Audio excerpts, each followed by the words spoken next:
मई महीने में थोक महंगाई दर ने 15 महीनों का रिकॉर्ड तोड़ खतरे की घंटी बजा दी है।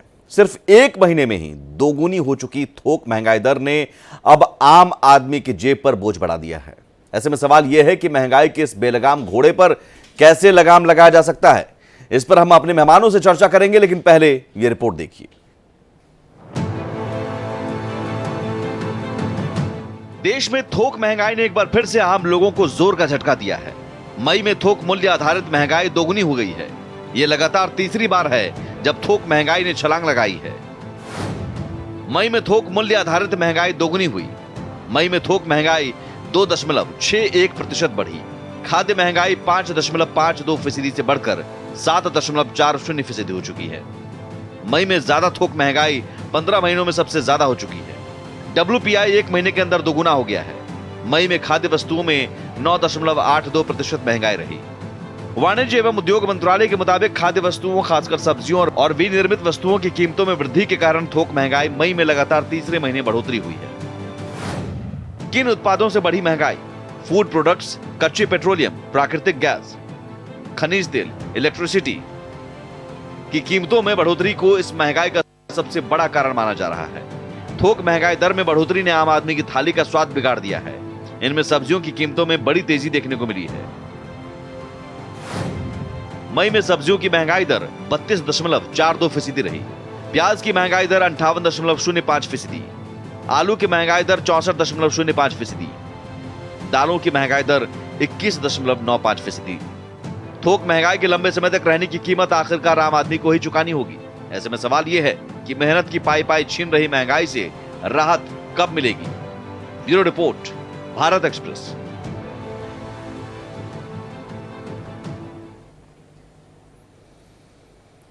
और फिलहाल हमारे साथ दो मेहमान जुड़े हुए हैं। डॉक्टर पूजा त्रिपाठी, कांग्रेस प्रवक्ता, और आकाश जिंदल हैं, अर्थशास्त्री। बीजेपी की भी प्रवक्ता हमारे साथ जुड़ेंगे, क्योंकि सवाल सत्ता पक्ष से होना है। आखिर अब की बार महंगाई की मार, या फिर महंगाई की मार से अब की बार निजात दिलाएगी सरकार? लेकिन सवाल सबसे पहले आकाश जी आपसे, एक अर्थशास्त्री होने के नाते आम दर्शकों को समझाइए, थोक महंगाई दर बढ़ने का मतलब, और ये कब तक रह सकता है? आखिर कब तक महंगाई का बोझ आम जनता पर पड़ता रहेगा? आई thank you for starting with this excellent question. देखिए, दोपहर से तमाम चैनल यही चीज पूछ रहे हैं कि ऐसा क्या हुआ है कि रिटेल महंगाई दर कम हो रही है। रिटेल महंगाई दर दर्शकों को बता दूं, रिड्यूस होके 4.75% हो गई है, जो कि आम आदमी के लिए ज्यादा रेलिवेंट होती है। लेकिन जैसे आपने बिल्कुल राइटली बात कही है, बिल्कुल करेक्टली बात कही है, WPI होलसेल प्राइस इन्फ्लेशन जो है वो बढ़ के 15 महीने की हाई 2.61 पे आ गई है। इसका कारण यह है कि रिटेल CPI और WPI के कॉम्पोजिशन, यानी उसकी एक तो आइटम में फर्क होता है, एक वेटेज में फर्क होता है। अब आम आदमी पे कैसे इंपैक्ट आ रहा है? आम आदमी पे इंपैक्ट ऐसे आ रहा है, एक तो सब्जियां, हर आम आदमी ने सब्जी कंज्यूम करनी है, सब्जियां महंगी हो रही हैं। दूसरा, क्रूड ऑयल। अब क्रूड ऑयल, कच्चा तेल महंगा हो रहा है, तो आम आदमी को इंपैक्ट पड़ता ही पड़ता है। आई थिंक जो है, इन दोनों चीजों का जो है रिलीफ जनता को मिलना चाहिए। ऑलरेडी मोदी 2.0 में बीजेपी सरकार ने कुछ एक्शन लिए थे इसको लेके। देखिए, पेट्रोल में उन्होंने एथेनॉल ब्लेंडिंग शुरू कर दी थी। एथेनॉल ब्लेंडिंग का मतलब है कि ग्लोबल क्रूड ऑयल के ऊपर डिपेंडेंस कम करने की कोशिश की गई थी। साथ ही ई व्हीकल्स को बढ़ावा दिया गया था, इलेक्ट्रिकल व्हीकल्स को, जिसकी वजह से अगेन ग्लोबल क्रूड ऑयल के ऊपर डिपेंडेंस जो है वो कम हो रही थी। उसके अलावा सोलर एनर्जी की मैन्युफैक्चरिंग हिंदुस्तान में हो रही है, स्टोरेज की दिशा में हम बढ़ रहे हैं। साथ ही साथ इनके मिनिस्टर डॉक्टर जितेंद्र प्रसाद से एक न्यूज चैनल शो में मैंने सजेस्ट किया था न्यूक्लियर एनर्जी, और बीजेपी सरकार की खासियत रही है कि ये पॉजिटिव व्यूज को बड़े अच्छे से सुनते हैं। आई थिंक उसकी तरफ भी ये आगे बढ़ रहे हैं। तो ऑलरेडी क्रूड ऑयल के ऊपर डिपेंडेंस रिडक्शन करने की तरफ ये सरकार बढ़ रही है। तो आई थिंक आगे चल के इसका सोल्यूशन आ जाएगा। अब इशू आ जाता है सब्जियां, और सब्जियां एक सच्चाई है जो हमें माननी पड़ेगी। सब्जियों के बढ़ते हुए रेट आम आदमी को तकलीफ देते हैं, क्योंकि खाना हर एक ने खाना है। देसी भाषा में कहूँ, रोटी हर एक ने खानी है, तो रोटी के साथ सब्जी तो चाहिए ही चाहिए। अब सब्जियों का सोल्यूशन क्या है? सब्जियों की ये नहीं है कि हिंदुस्तान में प्रोडक्शन कम हो गई है या डिमांड बढ़ गई है क्या? बेसिकली सप्लाई चेन प्रॉब्लम है। यानी खेत से लेके, किसान भाई के खेत से लेके रसोई तक जो सब्जियां पहुंचती हैं, उसके बीच में पहुंचने के बीच में दिक्कत आ रही है। तो उसको चीजों को जो है, यानी आप कह रहे हैं कि किसानों को वाजिब कीमत नहीं मिल रही है, महंगाई बढ़ी सब्जियों की, इसका मतलब ये नहीं कि किसानों को उसकी कीमत मिल रही है। बिल्कुल आपने सही कहा, किसान भाइयों को उसकी वाजिब कीमत मिल नहीं रही है, कंज्यूमर को हायर प्राइस देना पड़ रहा है। तो हो क्या रहा है, बीच के जो कुछ इंटरमीडियरीज हैं वो उसका फायदा उठा रहे हैं। आपको एक एग्जांपल देता हूं, I take you 10-12 years back. एक समय ऐसा आया था 10-12 साल पहले, आलू की प्रोडक्शन इतनी ज्यादा हो गई थी कि किसान भाइयों के आलू कोल्ड स्टोरेज वाला रखने को तैयार नहीं था। तो हमारे अन्नदाता को वो आलू सड़कों पे फेंकने पड़ रहे थे। उसके 2 महीने बाद ही वही आलू हाउसवाइफ खरीद रही थी 25 रुपए किलो। तो किसान भाई को अपने प्रोडक्ट की उचित कॉस्ट मिली नहीं और हाउसवाइफ के लिए इन्फ्लेशन बढ़ गई। फायदा किसने उठाया, बिचौलियों मतलब ने। बहुत आसान भाषा में बहुत अच्छे से आपने समझाया। मतलब ये सप्लाई चेन जो है, और ये अक्सर चाहे सरकार किसी की भी रही हो, जो आम आदमी को सीधे इफेक्ट करता है वो इस सप्लाई चेन की वजह से इफेक्ट होता है। उससे किसानों को फायदा होता, चलिए भाई हम ज्यादा पैसा चुका रहे हैं तो कम से कम किसानों को उसकी कीमत मिल रही है, ये भी नहीं है। तो ये सप्लाई चेन सुधरेगा कब, इसी सवाल को लेकर खेमचंद शर्मा भी हमारे साथ जुड़ गए हैं, बीजेपी की प्रवक्ता। खेमचंद जी, अब की बार महंगाई की मार। नहीं, मैं ऐसा नहीं मानता कि भारत में जो महंगाई है वो ज्यादा है। आप अगर कंपेयर करोगे हमारे पड़ोसियों से, कंपेयर करोगे यूरोप से, कंपेयर करोगे अमेरिका से, आप तो आप देखेंगे कि भारत में जो महंगाई है काफी हद तक कंट्रोल में है। यहाँ पे आप फूड इन्फ्लेशन देखिए, फूड इन्फ्लेशन जबरदस्त तरीके से कंट्रोल में है। आप आटे का रेट देखिए, आप और भी जो बेसिक चीजें हैं खाने की उनके रेट देखेंगे तो आपको पता चलेगा कि वो रेटों में बहुत ज्यादा ये फर्क जो नहीं है। मैं खेमचंद जी एक सेकंड, मैं आपकी बात पूरी करने दूंगा, लेकिन उससे पहले ये जो जवाब है ना, ये जवाब यूपीए सरकार में कांग्रेस के प्रवक्ता देते थे कि कंपेयर कीजिए यूरोप से, कंपेयर कीजिए अमेरिका से और तमाम देशों से। इसका जवाब सीधा सा है, बहुत सीधा सा है कि वहां उन देशों में प्रति व्यक्ति आय भी, फिर देखिए कंपेयर वहां भी कीजिए कि प्रति व्यक्ति आय क्या उन देशों में है जो भारत में है।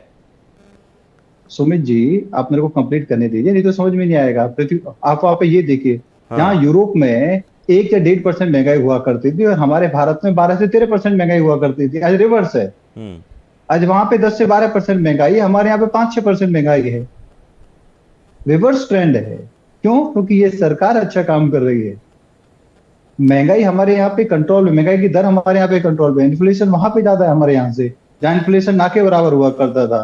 तो अब वहां की जो इनकम है, उनकी लोगों की इनकम रिड्यूस हो रही है क्योंकि वहां महंगाई ज्यादा है। हमारी जो इनकम है इस सरकार में वो रिड्यूस नहीं हो रही, वो हर सर जगह आपके घर में भी सब्जियां खरीदी जाती होंगी, कितनी की सब्जियां मिल रही हैं आप भी बता दीजिए। देखिए, चाहे आप मेरे को 2 मिनट दीजिए, आप अनइंटरप्टेड दीजिए, क्योंकि ये बहुत ही सेंसिटिव मुद्दा है। नहीं तो मैं वेट कर लूंगा। सेंसिटिव मुद्दा वैसे समझ बताइए, लेकिन अब एक ठोस जवाब दर्शक आपसे चाहते हैं। तो सुन लीजिए, आज उसका इफेक्ट भी देखा, जिस तरीके से रिटेल में महंगाई कम हुई है, आपने मार्केट में भी उसका इफेक्ट देखा, क्योंकि कंज्यूमर्स के पास और ज्यादा लिक्विडिटी होने की वजह से उसका इम्पैक्ट आपको शेयर मार्केट में भी दिखाई दिया।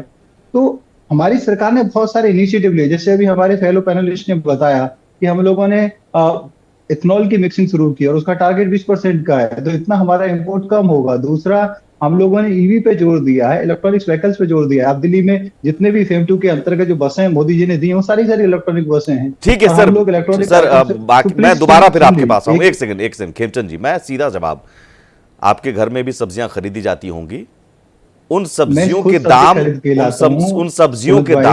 उन सब्जियों के दाम बढ़ने के पीछे के कारण सप्लाई चेन, आकाश जिंदल जी ने बता दिया। उस सप्लाई चेन को दुरुस्त करने की जिम्मेदारी किसकी है? आकाश जी की बात को मैं गलत नहीं कह रहा, लेकिन आप देखिए 2 तरीके की सब्जी है। एक जो सीजनल सब्जी है वो महंगी नहीं है, जो नॉन सीजनल सब्जी है, जो ग्रीन सब्जी हम जो बोलते हैं, क्योंकि इस समय भयंकर गर्मी पड़ रही है। आपको ये वेदर और प्लस जो सीजन है उसको भी हमें देखना पड़ेगा। और इस सीजन में हमेशा से शॉर्टेज आती है, क्योंकि प्रोडक्शन इस समय बहुत कम होता है, लिमिटेड एरिया में प्रोडक्शन होता है। पूरे नॉर्थ में आग जल रही है, वहां पर ये प्रोडक्शन नहीं हो पाता, अनलिमिटेड सब्जियों का प्रोडक्शन होता है। इसीलिए सप्लाई चेन का जो प्रॉब्लम हुआ है शॉर्ट पीरियड का है। और अभी हमारी सरकार में, क्योंकि हम लोगों ने भंडारण को भी, जो लोकलाइज भंडारण है उसको बढ़ावा दिया है, स्पेशल किसान रेल चलाई है हमने, ताकि तेजी से जो बड़े बड़े शहर हैं, बड़े बड़े जो केंद्र है, वहां तक फसल पहुंच सके, किसानों का आइटम तेजी से पहुंच सके। तो जो ट्रांसपोर्ट पे जो खर्चा होता था, ट्रांसपोर्ट में जो समय बर्बाद होता था, उसको हमने मिनिमाइज किया। इस सरकार ने बहुत सारे इनिशिएटिव्स लिए हैं, जिसकी वजह से अभी फिलहाल महंगाई की मार पड़ रही है आम आदमी की जेब पर, ठीक है, अब आप कह रहे हैं सीजन की मार है, मौसम की मार है, या फिर तमाम कोशिशों के बावजूद कीमत कंट्रोल में नहीं है, कीमत कंट्रोल में नहीं है। मैं पूजा त्रिपाठी आलू टमाटर आप जितने भी बेसिक आइटम्स है वो सब के सब कंट्रोल में है। पूजा जी, आपने सब्जियां खरीदी? सब्जियां मैं खरीद रही हूँ, खेमचंद नहीं चल रहे हैं, घर में बना भी रही हूँ, सिलेंडर भरवा रही हूँ 1200 का, पेट्रोल भरवा रही हूँ 100 रुपए का, दाल खरीद रही हूँ 230 रुपए की, आटा खरीद रही हूँ, दूध खरीद रही हूँ, घी खरीद रही हूँ। खेमचंद जी की बात वैसी ही है सुमित जी कि क्वीन विक्टोरिया ने इंग्लैंड में कहा था कि अगर आपके पास ब्रेड नहीं है तो केक खाइए। आप यूरोप से कंपेयर कर रहे हैं, क्या यूरोप में भी 80 करोड़ लोगों को फ्री का राशन मिल रहा है? क्या यूरोप भी हंगर इंडेक्स में 127 130 पे पहुंच गया है? क्या यूरोप में भी इतनी गरीबी है जितनी ये है?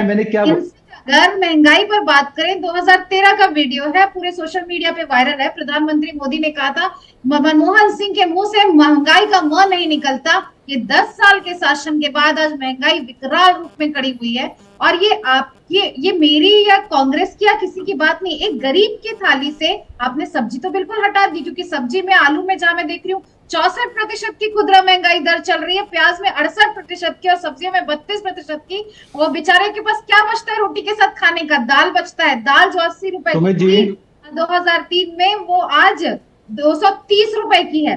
तो आटा महंगा हो गया और डेटा सस्ता हो गया, तो आप रोटी के साथ डेटा खा लीजिए, इनका ये कहना है। डिजिटल इंडिया या भी ईवी की बात करते, ईवी की सेल 1% से भी कम है देश में, पर ये पेट्रोल पर जवाब नहीं देंगे कि क्रूड ऑयल में कमी में ठीक है, खेमचंद शर्मा नहीं पहुंच रहा है। खेमचंद शर्मा जवाब दीजिए। आई थिंक डॉक्टर पूजा जी सब्जी मार्केट में जाते नहीं है। टमाटर में चैलेंज करता हूँ, टमाटर आलू 16% भी 16 का पॉपुलेशन नहीं है। और खेमचंद जी कह रहे हैं सब्जी आलू प्याज आप चलिए कहाँ रहती है, मुझे नहीं लगता ये घर में खाते भी है, पकाते भी है और लाते भी है। मैडम चलिए मैं अभी दिलवाता हूँ आपको, चलिए ठीक है। मिडिल क्लास, आप मिडिल अब ये पूजा त्रिपाठी के लिए स्पेशल यहाँ पर सुविधा आप दे रहे हैं या आम आदमी के लिए?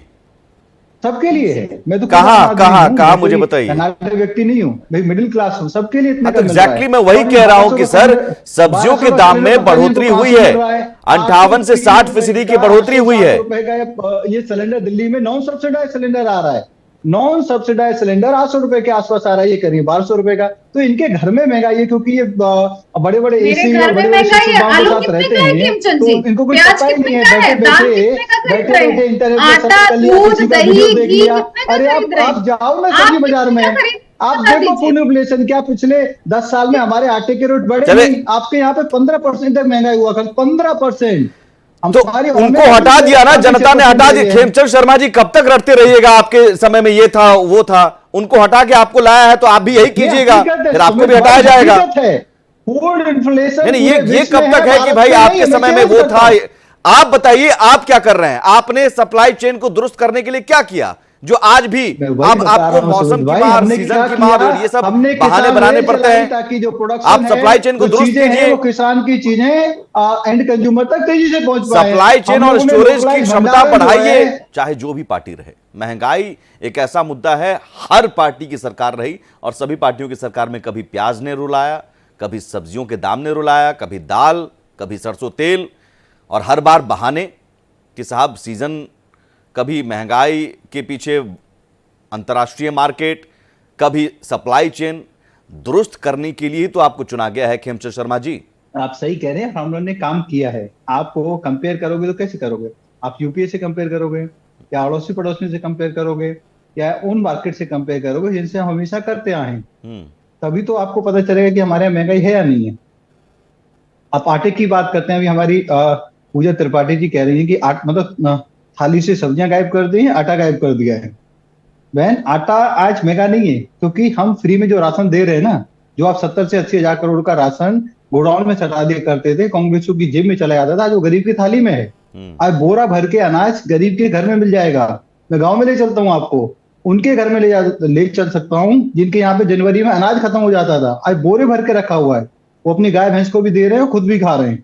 वैसे ही आलू टमाटर प्याज जो बेसिक सब्जी है वो पूरी तरीके से कंट्रोल में है। हाँ, मैं हरी सब्जी की मान सकता हूँ जिसकी सप्लाई कम है भयंकर गर्मी की वजह से, जो साउथ से आ रही है, वेस्ट से आ रही है, उसके दाम फिर भी थोड़ी टेम्परेरी महंगे हैं। और वैसे आकाश जी क्या ये वजह है? क्या ये वजह है? आकाश जी ये देखिए, इसमें मैं कुछ क्लैरिफिकेशन दे दूं। कई चीजें बीच में डिस्कशन में रह गई हैं। पहले तो कांग्रेस की मैं बहुत इज्जत करता हूं, सम्मान देता हूं कांग्रेस को। कांग्रेस से जो मेरी बहन पूजा जी बैठी है उनको बता दूं, सीपीआई इन्फ्लेशन कम हुई है। कंज्यूमर प्राइस इन्फ्लेशन का डेटा 4.75% है मात्र, जो कि रिड्यूस हुआ है। आरबीआई का कंफर्ट लेवल बैंड है 4 to 6%, उसमें 5% से कम है। ये जो बड़ी है WPI इन्फ्लेशन है। क्रूड ऑयल के ऊपर डिपेंडेंस रिड्यूस करने के लिए मैं मोदी 2.0 सरकार की तारीफ करूंगा, काफी एक्शन लिया गया है। अब एक जो न्यूक्लियर एनर्जी की बात कर रहा था, यहां मैं एक करेक्शन कर दूं। बीजेपी के जिन मिनिस्टर साहब से मैंने बात की थी और जिन्होंने पॉजिटिवली मेरे सजेशन को लिया था, उनका शुभ नाम डॉक्टर जितेंद्र सिंह, ये करेक्शन डॉक्टर जितेंद्र सिंह साहब थे। अब बात आपने जो पूछा है, देखिए क्लियरली ये बात सेंट्रल गवर्नमेंट और स्टेट गवर्नमेंट दोनों को देखनी होगी।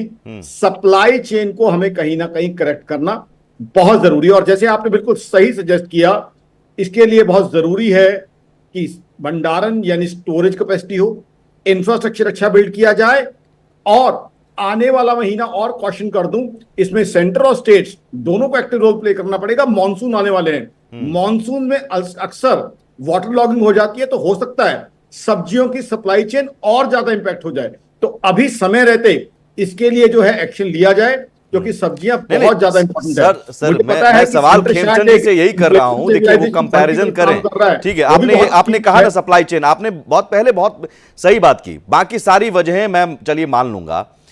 आपके पास प्रोडक्ट है, उस प्रोडक्ट को आम जनता तक पहुंचाना है, सप्लाई चेन इसे ही कहते हैं।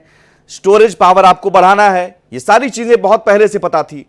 अब आज अभी गर्मी है तो गर्मी के कारण सप्लाई चेन प्रभावित हुआ, कल बारिश हो जाएगी तो बारिश के कारण सप्लाई चेन कब तक हम मौसम की मार और मौसम की बहानेबाजी करते रहेंगे खेमचंद जी? ऐसा तो नहीं कि उत्पाद नहीं हुआ, सब्जियां उग नहीं रही हैं। सुमित भाई, शायद हम लोग यहाँ कंफ्यूज हैं। आकाश जी ने भी कंफर्म किया है, जो कंज्यूमर प्रोडक्ट्स हैं उसमें इन्फ्लेशन कम हुआ है, आरबीआई के कंफर्ट लेवल से भी नीचे है, कंट्रोल में है। और कांग्रेस की हमारी बहन पढ़ के नहीं आई, इसीलिए वो कुछ भी बोले जा रही हैं। आकाश जी ने ये भी कहा है कि सप्लाई चेन दुरुस्त नहीं होने के कारण, एक सेकंड खेमचंद जी, आप अपने हिसाब से जवाब को मत सुनिए। सप्लाई चेन दुरुस्त नहीं होने के कारण सब्जियों के दाम में बढ़ोतरी हुई है। सुमित भाई, कौन सी चीज के लिए बोला है? कंज्यूमर प्रोडक्ट्स के मैक्सिमम एट लार्ज, मैं सभी की नहीं कह रहा, एट लार्ज कंट्रोल में है प्राइसेज। आप आइटम्स गिनाइए, मैं आपको बताऊंगा। कुछ चीजें जो गर्मियों में पीरियोडिकली और जो इस समय सीजनल होती हैं, उनकी सप्लाई मतलब उनका प्रोडक्शन ही कम होता है, इसलिए उनके हर साल रेट बढ़ते हैं। उनके कुछ के हो सकते हैं। दाल की महंगाई दर क्या नॉर्मल है? दाल महंगाई नहीं है, दाल वो पीक पे नहीं है जो 200, 250, 300 रुपए किलो बिक रही है। दाल भी कंट्रोल में है, कंट्रोल में आपको वही बता रहा हूँ। 250-300 रुपए किलो दाल खाने वाले कितने लोग हैं इस देश में? आने वाले समय में भी कंट्रोल में रहेगी मेरे भाई, मैं आपको बता रहा हूँ। इस समय आपकी मुस्कुराहट भरे जवाब से पेट भर जाता, तो तमाम दर्शक आपकी मुस्कुराहट भरे जवाब को सुनकर आज खाना खा के सो जाते। कुछ चीज जैसे दूध है, दूध का रेट बढ़ा है, मानता हूँ दूध का रेट बढ़ा है, क्योंकि दूध में अब कई चीजें, क्योंकि इस समय फार्मर्स की कॉस्ट बढ़ी है, फार्मर की कॉस्ट बढ़ी है, प्रोडक्शन कम होता है। इस समय गर्मियों में जो गाय भैंस हमारी 10 किलो दूध देती है, 10 की जगह वो 5 किलो ही देती है, तो उसकी रॉ कॉस्ट बढ़ जाती है। तो जो चलिए गर्मी में दूध कम होता है, नहीं गर्मी में गाय भैंस दूध कम देती है तो दूध का दाम बढ़ा दिया। घटाते कब है, जरा बताइए तो, कब घटाया था आपने? जब गाय भैंस दूध ज्यादा देने लगती है तो घटाते हैं क्या? ये गवर्नमेंट के कंट्रोल में भी नहीं है, मैं आपको लॉजिकल बता रहा हूँ। अच्छा, आपको कभी भी रेट, आप यहाँ रीजन आप ही ने दिया है ना भाई, आप ही सफाई दे रहे हैं। और जब मैं कह रहा हूँ गाय भैंस दूध ज्यादा देती है, तब क्यों नहीं आप घटाते हैं भाई? आपका मतलब सुन लीजिए, उस समय अगर आप इसी लॉजिक में देखेंगे तो कभी भी सर्दियों में या बारिश में आपको दाल आपको 250-300 नॉर्मल लग रहा है ना? सुन लीजिए प्लीज, सब्जियां आपको महंगी नहीं लग रही हैं, तो ये आप अपने हिसाब से देख रहे हैं। उस आम आदमी की बारे में सोचिए जिसकी कमाई 7-8 हजार महीने की है, वो कहां से खरीदेगा साहब? Puja Tripathi, consumer products are in control. कुछ चीजें हैं जो पीरियोडिकल होती हैं, उनके रेट बढ़े हैं थोड़े से। रोटी के साथ क्या खाया जाता है? रोटी के साथ क्या खाया जाता है मुझे बताइए। आप कैसे कह रहे हैं आर इन कंट्रोल में है? अगर कंट्रोल रहता तो मैं आप बहस नहीं कर रहे थे।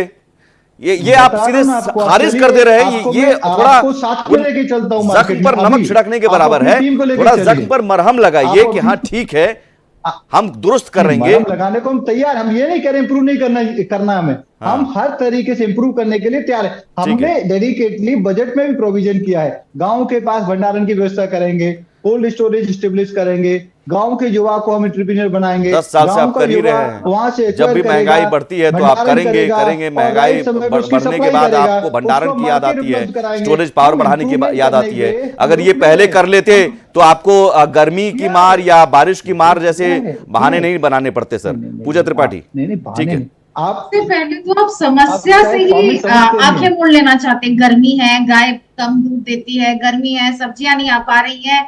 आप बताइए, सीधा सीधा बताइए कि आप नीतिगत लेवल पे खुदरा महंगाई दर आज जो 15 महीने में सबसे ज्यादा है उसके लिए आप क्या करेंगे? अपनी पीठ पर समाना बंद कर दीजिए। खुदरा महंगाई दर नहीं ज्यादा है, ठीक है मैडम। पूजा जी, अच्छा मैं क्लोज करूंगा, एक सेकंड पूजा जी, एक सेकंड रुकिए। देखिए अभी आपके पास बहुत बढ़िया मौका था, आपके पास भी जब 10 साल था ना, 10 साल आप भी ऐसे ही कहते थे गर्मी की वजह से गाय भैंस कम दूध देती है, सब्जियां सड़ जाती हैं, आप भी यही कहते थे। अब आपका आंकड़ा भी जाते जाते मुझे ये ना सुनने को मिले कि भाई कांग्रेस की अगुवाई वाली सरकार ने क्या किया, ये आप सुन लीजिए। बहुत हुई महंगाई की मार, अब की बार नहीं तो ठीक है, ये भी अगर फेल हो रहा है तो आपने भी आम आदमी की जेब पर बोझ ही डाला था, और कैसे इससे ज्यादा डाला था, और वो आंकड़े मैं गिना देता हूं आपको। 2004 से 2014 के बीच में औसत महंगाई 8.2% रही, या अभी से ज्यादा, जबकि एनडीए सरकार में बीते 10 सालों में ये 5% रही।